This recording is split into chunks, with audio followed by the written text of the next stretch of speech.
Assalamualaikum warahmatullahi wabarakatuh. Sahabat tafsir Quran dirahmati Allah Subhanahu wa taala. Sapa pagi kita kali ini adalah mengenai bagaimana orang tua menyiapkan tumbuh kembang bagi anak-anaknya. Orang tua punya kewajiban terhadap anak. Sebab apa? Anak itu adalah bagian dari kehidupan kita. Anak adalah buah hubungan cinta dan kasih sayang suami istri. Anak adalah amanat Allah kepada orang tua untuk dirawat, diasuh, dibimbing dan dididik agar menjadi manusia yang saleh, manusia yang taat beribadah, yang pantas untuk menjadi khalifah di atas muka bumi ini. Anak, sekali lagi, memiliki hak untuk dipenuhi. Hukumnya wajib bagi orang tua untuk memenuhi hak-hak anak itu. Hak anak merupakan hak yang melekat pada dirinya. Anak adalah pemilik hak yang wajib dihormati oleh pemangku kewajiban, yaitu orang tua atau guru atau orang dewasa lainnya serta institusi masyarakat, pemerintah dan negara.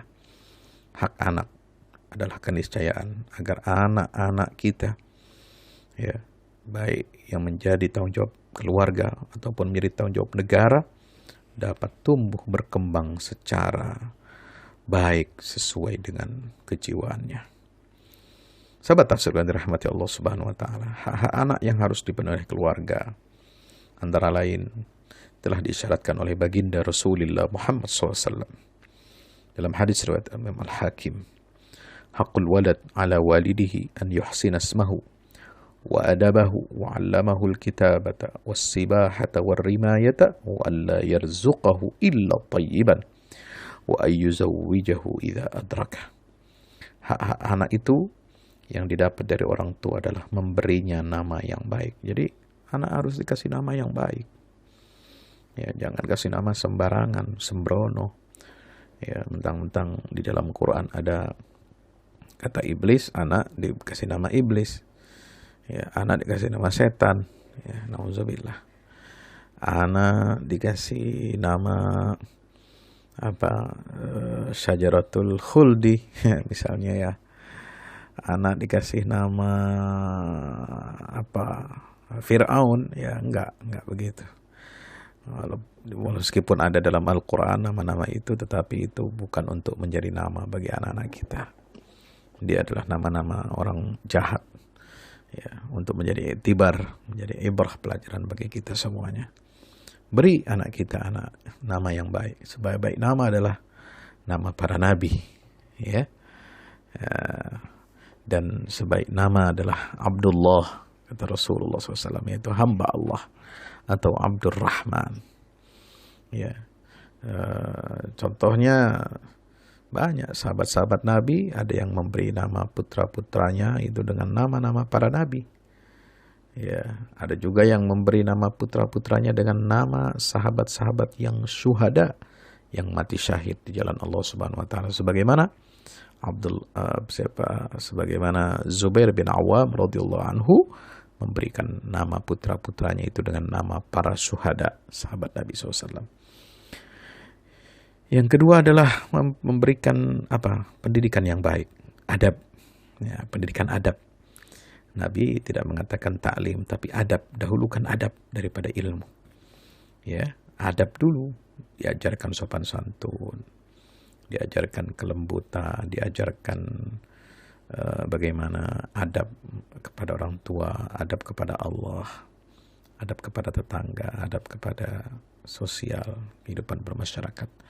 Baru kemudian diajarkan ilmu. Wa'allamahul kitabata was-sibahata war-rimayah. Nabi minta orang tua mengajarinya baca tulis, berenang dan melempar panah, yaitu untuk berolahraga. Ini tugas orang tua ini, ngajarin anak baca tulis, renang, itu bagian dari pengajaran orang tua kepada anak nih. Ayo biasakan nih, selain baca tulis, renang. Anak-anak kita harus bisa renang. Rimayah, untuk melempar panah atau lembing. Wala yarzuqahu illa thayyiban, memberi rezeki anaknya dengan harta yang baik, nggak boleh kasih yang haram. wa an yuzawwijahu idza adraka, ya, mengantarkan anak kita ke pintu gerbang pernikahan apabila dia telah mendapatkan jodohnya. Maka kewajiban orang tua terhadap anak ini diarahkan untuk apa? Mengembangkan potensi anak kita secara optimal, baik potensi fisiknya, psikologisnya, sosialnya, dan spiritualnya. Sebab anak adalah generasi penerus yang akan menerima warisan nilai dan budaya dari generasi kita, yang selanjutnya akan mengembangkan warisan itu menjadi lebih berdaya guna dan berhasil. Maka di dalam Islam, sahabat yang dirahmati Allah, anak atau keturunan itu merupakan pewaris nilai Islam yang dikembangkan sejak Rasulullah SAW dan diteruskan oleh pengikut-pengikutnya. Sebagaimana pesan Allah dalam surah Maryam ayat 5-6. Wa inni khiftul mawaliya min wara'i wa kanat imraati aqira fahab li min ladunka waliya yarithuni wa yarithu min ali Yaqub waj'alhu rabbi radiyya. Aku khawatir terhadap mawaliku, penerus-penerusku sepeninggal aku. Sedangkan istriku adalah orang yang mandul, maka anugerahkanlah aku dari sisi engkau seorang putra, ya Allah. Seorang putra itu yang akan mewarisi aku dan mewarisi sebagian keluarga Yakub dan jadikan ia orang yang diridhai. Untuk menyiapkan generasi penerus dan pewaris nilai-nilai Islam, maka orang tua punya kewajiban untuk melakukan apa? Pendidikan Islam. Ya, sebagaimana dalam surat Tahrim ayat 6, qu anfusakum wa ahlikum nara. Ya, sebagaimana surah An-Nisa ayat 9, wal yakhshal ladzina law taraku min khalfihim dzurriyyatan dhi'afa khafu 'alaihim falyattaqullaha wal yaqulu qawlan sadida. Adalah takut kepada Allah orang-orang yang seandainya meninggalkan di belakang mereka anak-anak yang lemah, yang mereka khawatir terhadap kesejahteraan mereka. Sahabat yang dirahmati Allah, ayat itu adalah perintah kepada orang tua agar orang tua mempersiapkan anak dan keturunan mereka menjadi generasi penerus yang mampu bertanggung jawab, ya, yang sanggup mengemban tugas-tugas dan mampu menjawab tantangan zaman dengan sebaik-baiknya.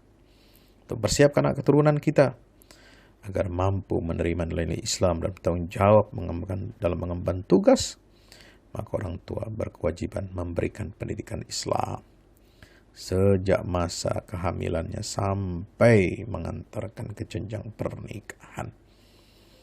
Maka itu penting pendidikan di masa sebelum kelahiran, sebagaimana diisyaratkan oleh Allah dalam surah Luqman ayat 14. Wasainal insana biwalidayhi hamalatu ummuhu wahnan ala wahnin wa fisaluhu fi 'amayn an ishkur li wa liwalidayka ilayyal musir. Kami perintahkan kepada manusia berbuat baik kepada ibu bapaknya.